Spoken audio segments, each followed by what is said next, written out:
Okay, here is part 3. I was hoping for 2, but we're getting a third one. Yay for wonderful overloads at YouTube about, about 15-minute long videos. Yay for that. Okay. So part 3.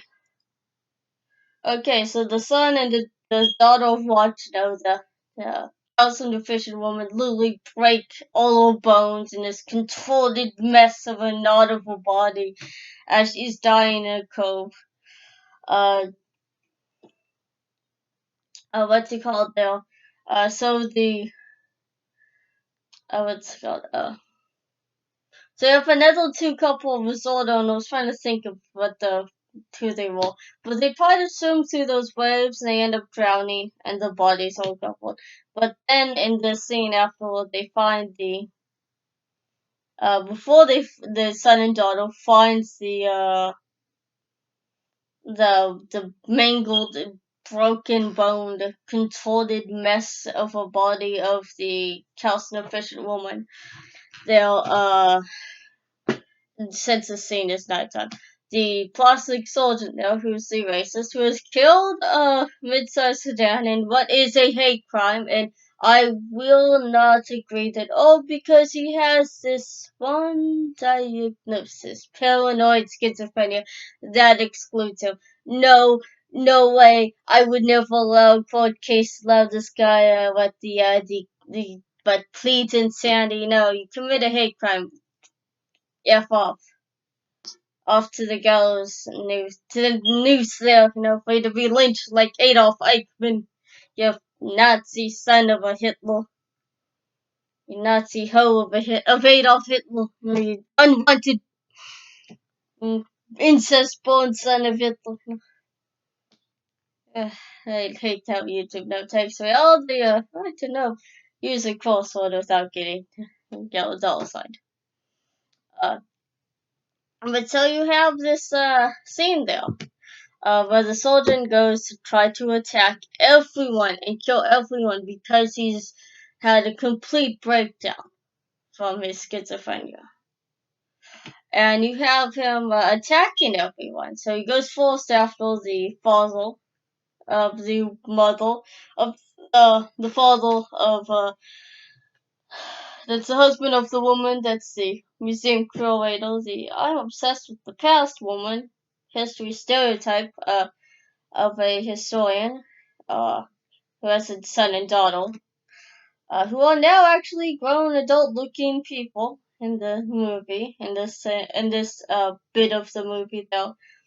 The plastic surgeon, that's the schizophrenic guy, actually attacks the father, the husband, but the woman, uh, who is the museum curator, eventually gets a hold of one of these rusty knives, and as he's has the surgeon, the schizophrenic guy, I shouldn't say schizo though, that's not a good term. The schizophrenic plastic surgeon is like trying to slash at her husband there, and he's blocking his face, and all the cuts will just heal in there. He's just like, "Why won't you die? I'm slashing so hard."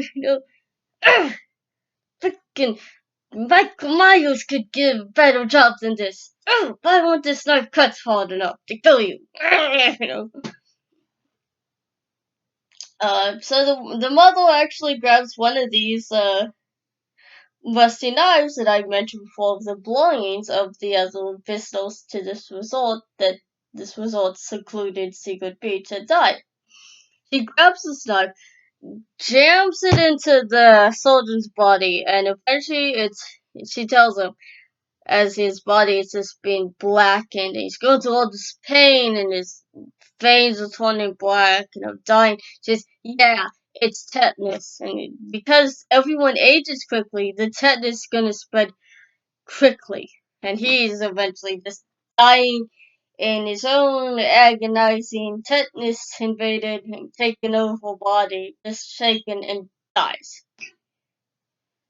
So because he eventually dies, like you attacked my husband, so that I had to protect myself because you attacked my husband, like a good wife should do.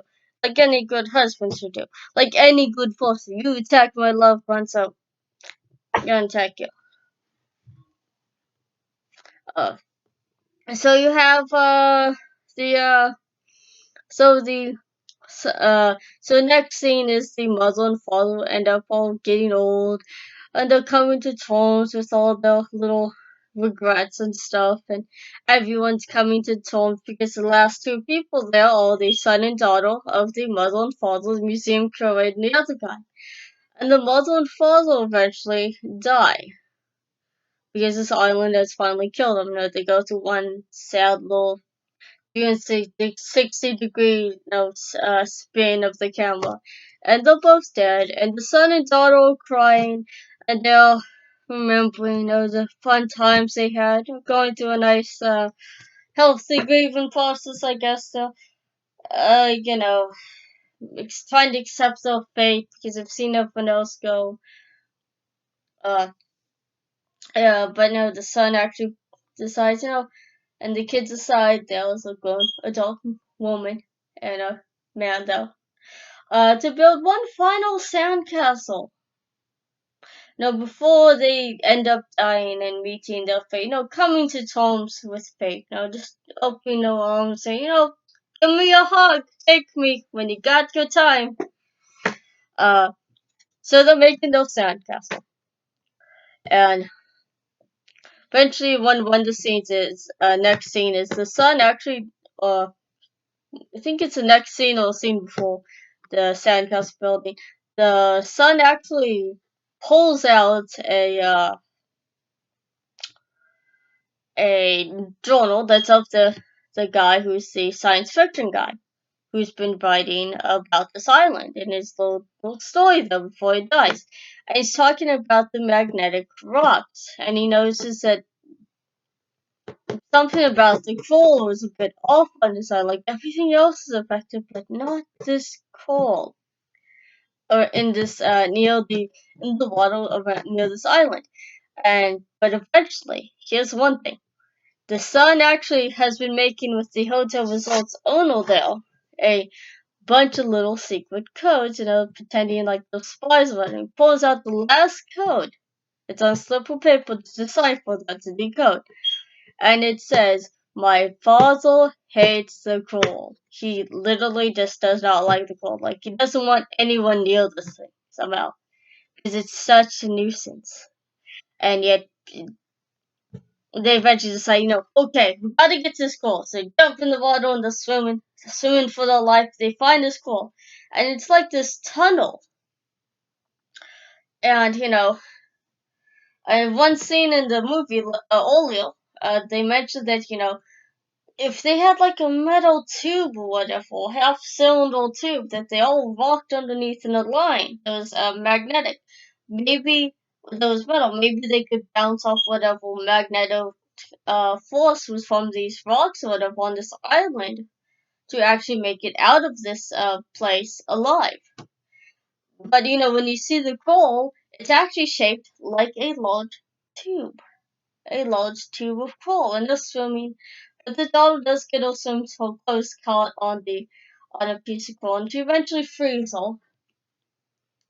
Uh, but the next scene is one of the scenes of during this scene is there was a guy who was watching, which was the resort owner, who says, okay, calls on his cell phone there, says, I think they're all dead, and he gets in his car there, his little van or whatever, his little vehicle there, goes off to this area in the resort that is this science lab, this kind of pharmaceutical advanced science lab that is found out to be testing all these different drugs very quickly, like very quickly. Think of it like, the example of COVID vaccine, how quickly that was put out.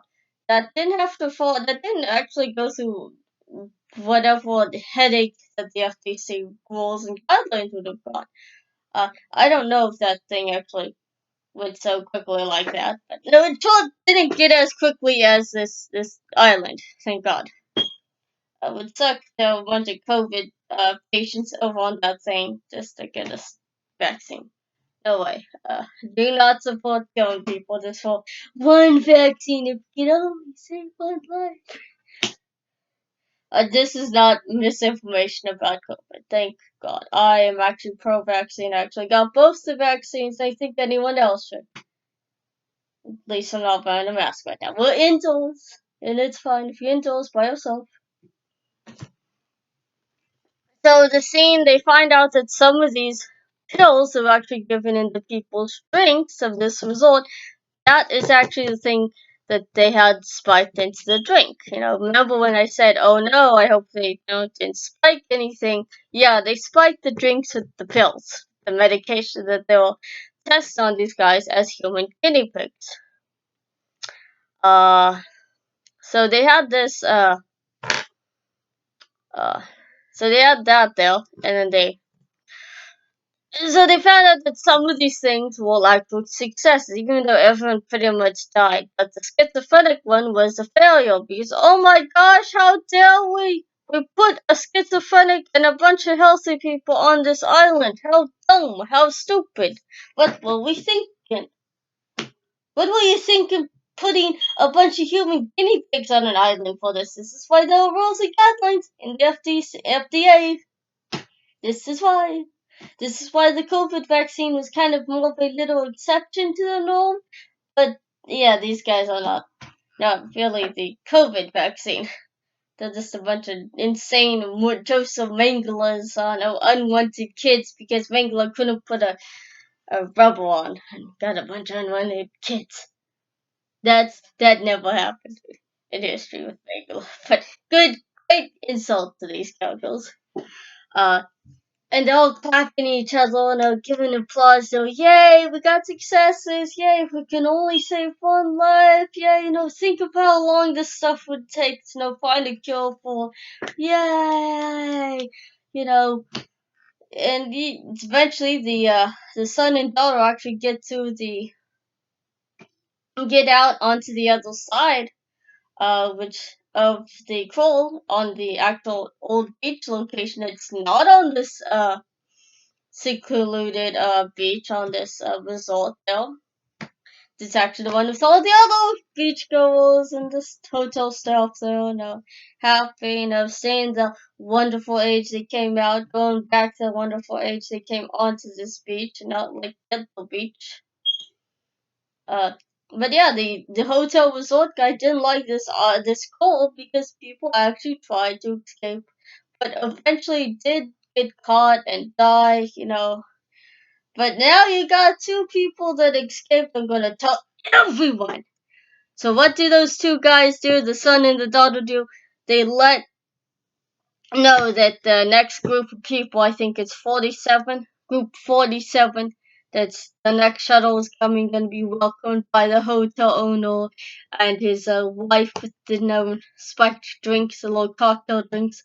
Eventually, they have those drinks thrown over. The son and daughter actually do something, they throw those drinks over, and they'll spill it on the hotel resort's wife is like, oh no, we'll fix it, we'll make it better, and like, no, don't drink it, you'll die. That's what the son says of all the deceased characters and his parents. Said, no, you'll die. And eventually the son hands the journal to the police officer character, uh, who reads it and it finds out that these guys, this thing is terrible. Like, shut it down. Like, they're corrupt, so they violated every rule. They could get them a nice Nuremberg trial at either Nuremberg, Germany or Tel Aviv, Israel. Now, that's a little bit of a Operation Final movie reference of the trial of Adolf Eichmann. I want to make a video on that too sometime. But everything goes hunky-dory. And I'm gonna leave off to have part 4. Like and subscribe, share, leave a comment, donate to my Patreon, subscribe to this channel if Lisa stayed, and Hitler obsessed. And donate to my Patreon, and join me on my Facebook page, comment. befriend me. I'll answer your friend request anyway. And bye. Peace out. See ya. Pod 4.